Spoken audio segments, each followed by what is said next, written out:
जय श्री कृष्ण, जय श्री राम। दशरथ की प्रजा कैसे सभी गुणों से युक्त थी और कैसे चारों वर्ग के लोग अपने कर्तव्य का पूरी तरह से पालन करते थे और चारों वर्ग कैसे मिलजुल करके एक दूसरे का सम्मान करते हुए अपने राज्य को सुरक्षित रखते थे और एक दूसरे के विचारों को कितना महानता प्रदान करते थे, यही हमने कल के श्लोक में जाना।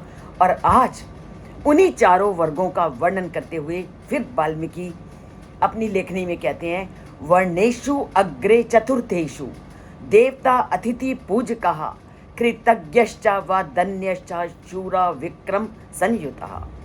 कि चारों वर्गों के लोग अपने अपने विषयों में बहुत ही अधिक निपुण थे और चारों वर्गों में ब्राह्मण, वैश्य, शूद्र सभी वर्गों में सभी प्रकार के जो लोग थे देवता और अतिथियों की पूजा करने वाले थे। अर्थात चारों वर्गों में से कोई भी ऐसा वर्ग नहीं था जो देवता की आराधना ना करता हो या जो घर में आए अतिथि का सम्मान और पूजा ना करता हो। और सबसे बड़ी बात थी, वो बहुत उदार थे, अर्थात हर एक का भला करने में लगे रहते थे। अर्थात सभी को वो पूजा, सत्कार और सम्मान का भाव उनके मन में था और वह धन्यश्च और बड़े ही उदार थे। जब तक मानव की प्रवृत्ति उदार नहीं होती तब तक वो कभी भी किसी के प्रति परोपकार की भावना को अपना नहीं सकता। तभी तो वृक्षों के लिए वह धन्यः शब्द का प्रयोग किया जाता है, क्योंकि वृक्ष अपना सब कुछ दूसरों के लिए न्योछावर कर देते हैं। और यही श्रेष्ठता का गुण अयोध्या के लोगों में था कि उन्होंने अपना तन मन धन पूरी तरह से एक दूसरे की सेवा, एक दूसरे की भलाई और उपकार के लिए लगाया हुआ था। और हर व्यक्ति शूरवीर था, विक्रम संयुतः शक्ति से युक्त था।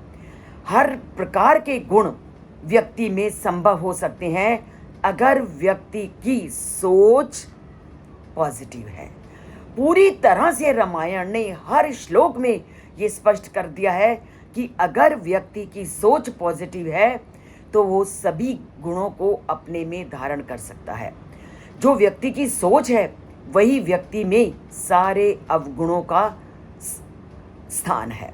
कि अगर व्यक्ति में अवगुण आते हैं तो उस अवगुणों का एकमात्र आधार उसकी नकारात्मक सोच है।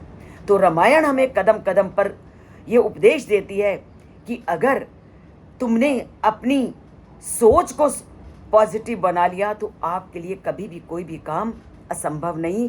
आप असंभव को भी संभव करोगे अपनी सोच के द्वारा। और आप इसके उदाहरण आप अपने आसपास के लोगों में देखिए कि जो पॉजिटिव होते हैं हमेशा जिंदा दिल रहते हैं, आयु में बड़े होते हैं, निरोगी रहते हैं और हर एक का भला करने में लगे रहते हैं। तो हमारे में भी ऐसे ही गुण आए, हमारी भी जो सोच है वो पॉजिटिव बने। हम इसके लिए रामायण से जुड़ते हैं, उसके एक एक श्लोकों को ध्यान से पढ़ते हैं, सोचते हैं और अपने जीवन को भी स्वस्थ और निरोगी बनाते हैं। और इसका एकमात्र आधार पॉजिटिव थिंकिंग है।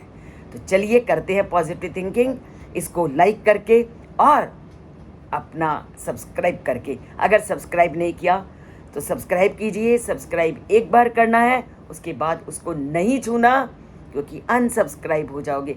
लाइक तो पता नहीं हम क्यों नहीं उदार प्रवृत्ति को अपनाते। लाइक कीजिए और राम से अपना नाता जोड़िए।